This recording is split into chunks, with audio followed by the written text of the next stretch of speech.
ప్రభాకర్ రావు ఆదేశించారు, రాధాకిషన్ రావు అమలు చేశారు. ఒక ముసలోడు ఆదేశించిండు, ఇంకొక ముసలోడు అమలు చేసిండు. వీడు అదే కులం, వీడు అదే కులం. దాదాపు 75-80 ఏళ్ళు ఉంటారు ఈ దుర్మార్గులు ఇద్దరు. ఒకనికేమో క్యాన్సరు, ఇంకొకడు అదే అదే అదే ఏజ్ అంది కూడా. ఎంత అరాచక అంటే ఎందుకు ఇట్లా మాట్లాడాల్సి వస్తుందంటే, కొంత భాష అటు ఇటు మాట్లాడాల్సి వస్తుందంటే వీళ్ళు మామూలు దుర్మార్గం చేయలేదండి.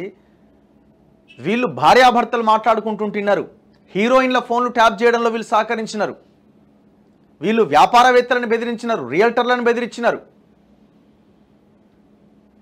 అంటే వీళ్ళకు భార్యలు ఉన్నారు కదా ఈ దుర్మార్గులకి. ఇప్పుడు ఇద్దరు ముసలోళ్ళకి వీళ్ళకి భార్యలు ఉన్నారు కదా, వీళ్ళకి కొడుకులు కోడళ్ళు ఉన్నారు కదా, వీళ్ళకు బిడ్డలు అల్లుళ్ళు ఉన్నారు కదా, మనవలు మనవరాలు ఉన్నారు కదా. సిగ్గుండాలి కదా, సిగ్గుండాలి కదా కొంచెమైనా. Radhakishan DSP Gattumallu arrest. ఈ ముసలోని అరెస్ట్ చేసిన మొత్తానికి. వీడు ఎవరైనా అరెస్ట్ అయి తీసుకపోతే, ఎవరైనా సెలబ్రిటీలు కానీ, లేకుంటే సెలబ్రిటీలు మీన్స్ ప్రజల కోసం పనిచేస్తున్న వాళ్ళు. ఇప్పుడు మన కేసులో మనం లాస్ట్ టైం మాట్లాడినప్పుడు ఆయన అశోక్ సార్ని ఒకసారి ఈ టీఎస్పీఎస్సీ దగ్గర పెద్ద ఎత్తున ఆందోళన జరిగితే అరెస్ట్ చేసి తీసుకపోతే ఇక వీడే అమ్మనా బూతులట అసలు. సో అట్లాంటోడు ఈ రాధాకిషన్ ఇప్పుడు అరెస్ట్ అయ్యి చేతులు కట్టుకొని ఏ పోలీసులను అయితే బెదిరించిండో అదే పోలీసుల ముందు చేతులు కట్టుకోవాల్సిన సిచ్యువేషన్ వచ్చింది. హవాలా వ్యాపారులకు బెదిరింపుల కోణంలో దర్యాప్తు. విచారణ పురోగతిని పర్యవేక్షిస్తున్న ఎస్ఐబిలో రిటైర్డ్ అధికారుల పాత్ర పైన ఆరా. సర్వీసులో ఉన్న కొందరికి బిగుస్తున్న ఉచ్చు. భుజంగరావు తిరుపతన్నకు 5 రోజుల కస్టడీ. ప్రణీత్రావు కస్టడీ పిటిషన్ను కొట్టేసిన Nampally court. Special intelligence branch కేంద్రంగా స్పెషల్ ఇంటెలిజెన్స్ బ్రాంచ్ ఎస్ఐబి కేంద్రంగా సాగిన ఫోన్ ట్యాపింగ్ కేసులో గురువారం కీలక పరిణామాలు చోటు చేసుకున్నాయి. అప్పట్లో ఓఎస్డీ హోదాలో హైదరాబాద్ టాస్క్ ఫోర్స్ డీసీపీగా వ్యవహరించిన రాధాకిషన్ రావును దర్యాప్తు అధికారులు అరెస్ట్ చేశారు. ఆయనతో పాటు ఎస్ఐబిలో ఇన్స్పెక్టర్గా పనిచేసిన గట్టుమల్లు, ఆయన ఇప్పుడు ప్రస్తుతం డిఎస్పీగా ఉన్నాడు, ఆయన్ని కూడా అదుపులోకి తీసుకున్నారు. ఇప్పటికే ఈ కేసులో డీఎస్పీ ప్రణీత్రావు, అదనపు ఎస్పీలు భుజంగరావు, తిరుపతన్న అరెస్ట్ అయిన విషయం తెలిసిందే. వీరిని విచారించిన సమయంలో రాధాకిషన్, గట్టుమల్లు పేర్లు వెలుగులోకి వచ్చినట్టుగా తెలుస్తోంది. బుధవారం రాత్రి వీరిద్దరిని బంజారాహిల్స్ పోలీసులు అదుపులోకి తీసుకున్నారు. గురువారం ఉదయం నుంచి విచారించగా రాధాకిషన్ రావు పాత్ర నిర్ధారణ అయ్యాకే ఆయన్ను అరెస్ట్ చేసినట్లు ప్రకటించారని తెలిసింది. ఎస్ఐబి చీఫ్గా ప్రభాకర్ రావు జారీ చేసిన ఆదేశాలను రాధాకిషన్ తూచా తప్పకుండా పాటించినట్లు ప్రాథమిక దర్యాప్తులో గుర్తించినట్టు సమాచారం. ఈ కేసులో ఫోన్ ట్యాపింగ్ అనేది విపక్ష నేతలు, అధికారులకే పరిమితం కాకుండా నగల వ్యాపారులు, హవాలా ముఠాలకు విస్తరించినట్లు ఇప్పటికే తేలిన విషయం తెలిసిందే. ఎస్ఐబి చీఫ్గా ప్రభాకర్ రావు చెప్పే నగల వ్యాపారులు, హవాలా ఆపరేటర్లను రాధాకిషన్ రావు టాస్క్ ఫోర్స్ కార్యాలయానికి రప్పించి మాట్లాడినట్లు సమాచారం. ఆ కోణంపై దర్యాప్తు అధికారులు దృష్టి సారించారు. ఇన్స్పెక్టర్ గట్టుమల్లు కూడా రాధాకిషన్ వద్ద టాస్క్ ఫోర్స్లో పనిచేశారు. వీరిద్దరిని వేరువేరుగా ప్రశ్నించి వివరాలు సేకరిస్తున్నారు. ఇప్పటికే అరెస్ట్ అయిన తిరుపతన్న ఇచ్చిన వాంగ్మూలం మేరకు రాధాకిషన్ రావును విచారిస్తున్నట్టుగా సమాచారం. ఈ కేసును జూబ్లీహిల్స్ ఏసీపీ పి వెంకటగిరి నేతృత్వంలోని బృందాలు దర్యాప్తు చేస్తుండగా పశ్చిమ మండలం డీసీపీ విజయ్ కుమార్ స్వయంగా పర్యవేక్షిస్తున్నారు. ఎస్ఐబి అధికారులు ఎప్పటికప్పుడు దర్యాప్తు పురోగతిని తెలుసుకుంటున్నారు. అంటకాగిన వారిపై నజర్. రాధాకిషన్, గట్టుమల్లుతో అంటకాగిన కానిస్టేబుల్ మొదలు ఇన్స్పెక్టర్ స్థాయి అధికారులపైన బంజారాహిల్స్ పోలీసులు దృష్టి సారించారు. చూడండి, ఇప్పుడు కానిస్టేబుల్ ఏం చేయగలుగుతాడు? ఆయన చెప్పింది చేస్తాడు. కానీ ఇప్పుడు ఏమవుతుంది అక్కడ? చివరికి కానిస్టేబుల్ లాంటి చిన్న చిన్న ఉద్యోగులు కూడా ఇరుక్కోవాల్సిన సిచ్యువేషన్ వచ్చింది. చూడండి,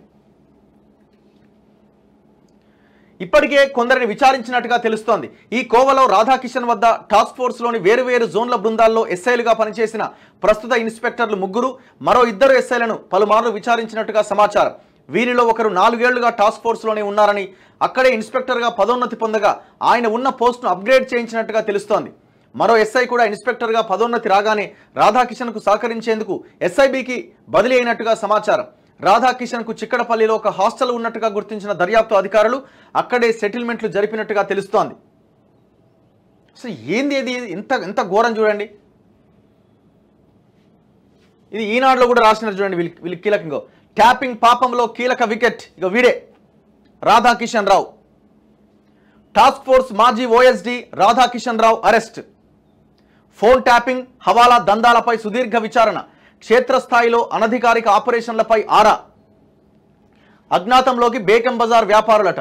రాధాకిషన్ రావు, గట్టుమల్లును పోలీసులు విచారిస్తున్న క్రమంలోనే బేగం బజార్లో కొందరు వ్యాపారులు అజ్ఞాతంలోకి వెళ్లడం చర్చనీయాంశంగా మారింది.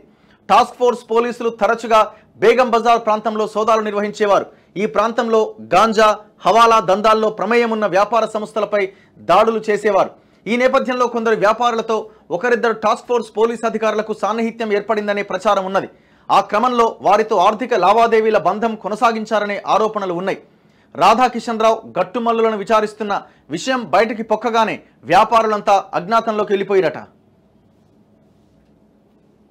చూడండి ఎంత ఎంత భయంకరంగా ఈ దుర్మార్గులు ఈ వ్యవహారం నడిపించినారో చూడండి.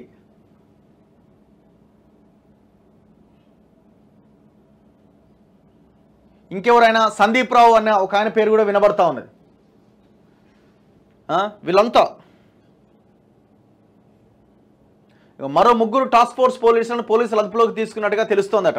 టాస్క్ ఫోర్స్ కార్యాలయంలోనే వారు ఫోన్లను స్వాధీనం చేసుకున్నారు. క్షేత్రస్థాయి ఆపరేషన్స్లో వీరి ప్రమేయం ఉన్నట్టుగా గుర్తించిన నేపథ్యంలో వారిని విచారిస్తున్నట్టుగా తెలుస్తోంది. ప్రణీత్ రావుకు డ్రైవర్గా పనిచేసిన వ్యక్తితో పాటు ఓ కానిస్టేబుల్ సైతం పోలీసుల అదుపులో ఉన్నట్టు సమాచారం అట. ఇట్లా ఈ దుర్మార్గులు మొత్తం ఈ ఫోన్లు ట్యాప్ చేసి బెదిరియడం, హవాలా వ్యాపారులని, నగల వ్యాపారులని, ఈ దందాలు చేసే వాళ్ళని బెదిరియడం, నిజమైన వ్యాపారాలు చేసుకునే వాళ్ళని, రియల్ ఎస్టేట్ వ్యాపారాలను కూడా బెదిరించి డబ్బులు వసూలు చేయడం, ప్లాట్లు రాయించుకోవడం, ఈ దందాలకు తెరదీసినారు. ఇంకొక వైపున ఇంకో కార్యక్రమంలో భాగంగా ఈ ప్రగతి భవన్ నుంచే హీరోయిన్ల ఫోన్లు ట్యాప్ చేయడం, వాళ్ళని బ్లాక్మెయిల్ చేసి వాడుకోవడం, ఈ కథంతా జరిగిందని కూడా ఆరోపణలు ఉన్నాయి. ఇవి తేల్చాలా, ఈ విషయాలు తేల్చాలా. పెద్ద ఎత్తున జరుగుతూ ఉన్నది. ఆ సమంత నాగ చైతన్య విడాకుల విషయం కూడా ఫోన్ ట్యాపింగే కారణమని అంటున్నారు. తేల్చాలి ఈ విషయం కూడా. అసలు కేంద్రం ఇన్వాల్వ్ కావాలి ఈ పర్టికులర్ దాంట్లో. ఎందుకంటే కేంద్ర చట్టాలు ఉన్నాయి.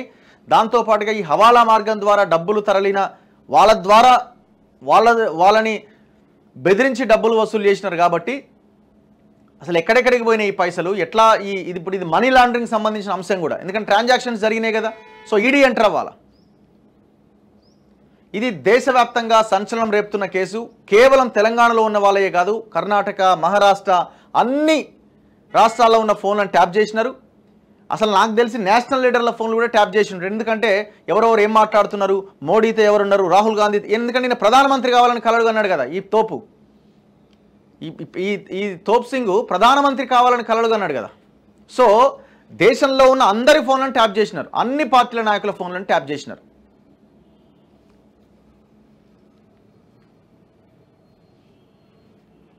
కేసీఆర్ ఫామ్ హౌస్ సీజ్ చేయాలి, ఫోన్ ట్యాపింగ్ బాధ్యులపై కఠిన చర్యలు తీసుకోవాలి. అసలు ఫస్ట్ రైడ్స్ జరగాల్సింది కేసీఆర్ ఫామ్ హౌస్ మీద జరగాల. కల్వకుంట్ల చంద్రశేఖరరావు ఫామ్ హౌస్ మీద దాడులు జరిపితే పెద్ద ఎత్తున లిక్విడ్ క్యాష్ దొరుకుతుంది. దాంతోపాటుగా అసలు ఏం జరుగుతున్నది ఆ ఫామ్ హౌస్లో అన్నది కూడా బయటకు వస్తుంది. ఫోన్ ట్యాపింగ్ వ్యవహారంలో మాజీ సీఎం కేసీఆర్ ఫామ్ హౌస్ను తనిఖీ చేసి సీజ్ చేయాలని డీజీపీ రవి గుప్తాకు కాంగ్రెస్ నేతలు బండి సుధాకర్ గౌడ్, తమ్మేటి సమ్మిరెడ్డి ఫిర్యాదు చేశారు. ఈ వ్యవహారంలో సమగ్ర దర్యాప్తు జరిపి బాధ్యులపైన కఠిన చర్యలు తీసుకోవాలని కోరుతూ వినతి పత్రం సమర్పించారు. హుజూరాబాద్ ఉప ఎన్నికల సమయంలో ఫోన్ ట్యాపింగ్ చేసి తెర వెనుక అప్పటి మంత్రి హరీష్ రావు పోలీస్ ఇంటెలిజెన్స్ అధికారులను వినియోగించుకొని 100 కోట్లు దోచుకున్న విషయాలు బహిర్గతమవుతున్నాయి. ప్రధానంగా కేసీఆర్ ఫామ్ హౌస్లో ఏర్పాటు చేసిన వార్ రూమ్ను తక్షణమే తనిఖీ చేసి ఫామ్ హౌస్ సీజ్ చేయాలి. నాటి సీఎం కేసీఆర్ రోజుల తరబడి అక్కడే ఉండి ఫోన్ ట్యాపింగ్కు పాల్పడి ప్రతిపక్షం వ్యాపారులను బెదిరించి వారిపైన అక్రమ కేసులు బనాయించారు. ఇటు సినీ పరిశ్రమకు చెందిన వ్యక్తుల ఫోన్లు కూడా ట్యాప్ చేశారు. ఈ కేసులోని అనుమానితులు అరెస్ట్ అయిన వారి ఆస్తుల చిట్టా తీసి ఏసీబీ, ఈడీ సంస్థలతో దర్యాప్తు చేసి దాచుకున్న సొమ్ముపైన సమగ్ర విచారణ జరిపించాలి. ప్రధానంగా కేసీఆర్, మాజీ మంత్రులు హరీష్ రావు, కేటీఆర్, సంతోష్ రావు తదితరుల పాత్రపైన లోతుగా పరిశీలించి కఠిన చర్యలు తీసుకోవాలని ఆ వినతి పత్రంలో కోరారట. ఇది 100%. ఎందుకంటే కేసీఆర్ అంటే ఫామ్ హౌస్లోనే ఎందుకున్నాడు? మొత్తం ఆ ఫామ్ హౌస్లో ఉండి వార్ రూమ్లు ఏర్పాటు చేసుకుని పరిస్థితిని అంతా అక్కడి నుంచే పర్యవేక్షించిండు. జనం కోసం పనిచేయరని ఆయన అంటే ఫోన్లు ట్యాప్ చేసి ఈ దందాలకు తెరలేపినాడు. నా ఫోన్ ట్యాప్ చేశారు, ఆడియో 1, 2, 3 పేర్లతో సంభాషణ బయటపెట్టారు, బాధ్యులపైన చర్యలు తీసుకోండి. డీజీపీకి నందకుమార్ ఫిర్యాదు చేశారు. ఎవరిది? ఫామ్ హౌస్ ఎమ్మెల్యేల కొనుగోలు కేసులో నందకుమార్ ఆ రోజు ఆయన అక్కడే ఉన్నారు. సో ఆయన కేంద్రంగానే వ్యవహారం అంతా జరిగిందని ఆనాడు పెద్ద ఎత్తున బీఆర్ఎస్ ప్రచారం చేసింది. సో నా ఫోనే ట్యాప్ చేసి మొత్తం వ్యవహారం అంతా నడిపించినారు, చర్యలు తీసుకోవాలి అని ఆయన కంప్లైంట్ చేయడం జరిగింది.